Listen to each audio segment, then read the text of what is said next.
Lakukan kebaikan demi kebaikan dan jangan pernah bosan untuk melakukan kebaikan. Karena kita tidak tahu kebaikan mana yang diterima oleh Allah Subhanahu wa taala. Satu kebaikan yang kita lakukan diterima oleh Allah Subhanahu wa taala, itu cukup untuk menemani kita di kehidupan setelah kehidupan dunia ini.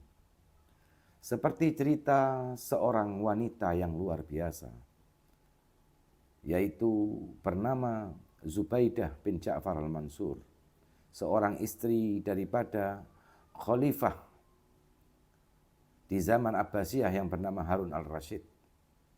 Khalifah yang sangat kaya raya dan gemar beribadah. Zubaidah adalah wanita yang dermawan juga. Dia memiliki banyak kelebihan yang diberikan oleh Allah Subhanahu wa taala. Dari kecerdasan, kecantikan, dan abidah, orang yang selalu beribadah kepada Allah Subhanahu wa taala. Bahkan Zubaidah ini sering membantu ulama-ulama untuk berdakwah di jalan Allah Subhanahu wa taala. Banyak menghajikan orang di zaman itu. Membiayai peperangan-peperangan dari harta pribadinya.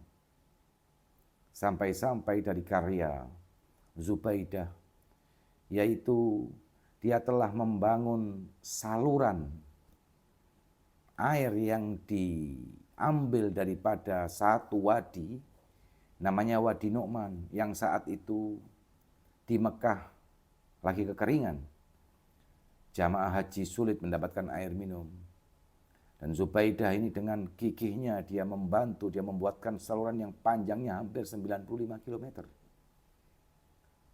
Yang sampai sekarang kalau Anda pernah umroh atau akan berangkat umroh, masih bisa dilihat bangunan itu di antara Arafah dan Muzdalifah. Ada bangunan panjang yang di atas bukit saat itu.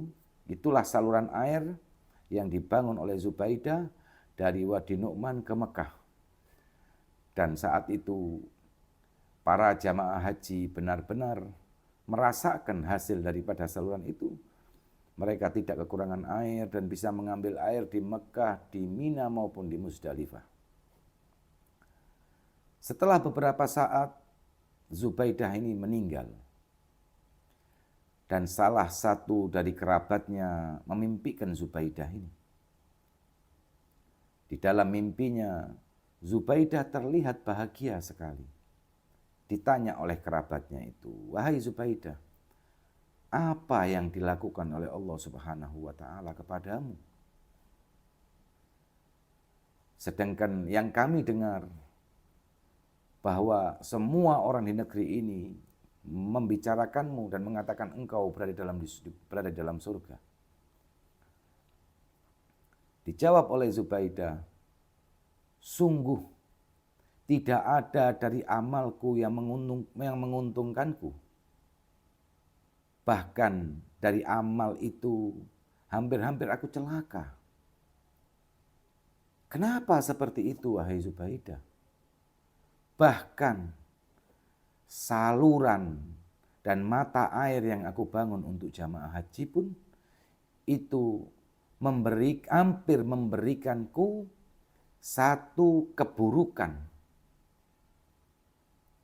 Subhanallah, bagaimana bisa terjadi? Sedangkan dari amalmu itu, dari pembangunanmu itu, jamaah haji merasakan kemudahan dalam mencari air. Dan juga mereka memudahkan mereka untuk mendapatkan air minum.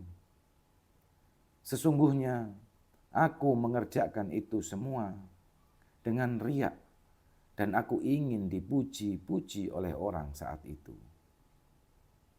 Lantas, apa yang membuatmu terlihat bahagia, wahai Zubaidah, sekarang?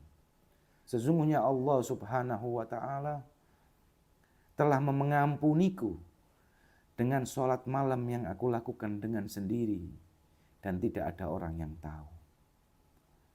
Kalau kita melihat dari cerita Zubaidah ini, amalan yang begitu banyak dia lakukan, akan tetapi tidak mendapatkan apa-apa dari amalan tersebut. Tapi satu perbuatan yang dia lakukan dengan ikhlas dan dalam keadaan sendiri, itu yang membawa dia dalam kebahagiaan di alam setelah alam dunia ini. Mudah-mudahan kita selalu menambah kebaikan-kebaikan kita, karena kebaikan itu bisa jadi dari perbuatan kita, bisa jadi juga dari keniatan kita. Niatul mukmin afdhalu min amaliha. Niatnya seorang mukmin itu lebih baik daripada perbuatannya. Wallahu a'lam bishawab. Mudah-mudahan kita dapat mendapat ridho daripada Allah Subhanahu wa taala dari kebaikan, dan semua kebaikan yang kita lakukan diterima oleh Allah Subhanahu wa taala. Wassalamualaikum warahmatullahi wabarakatuh.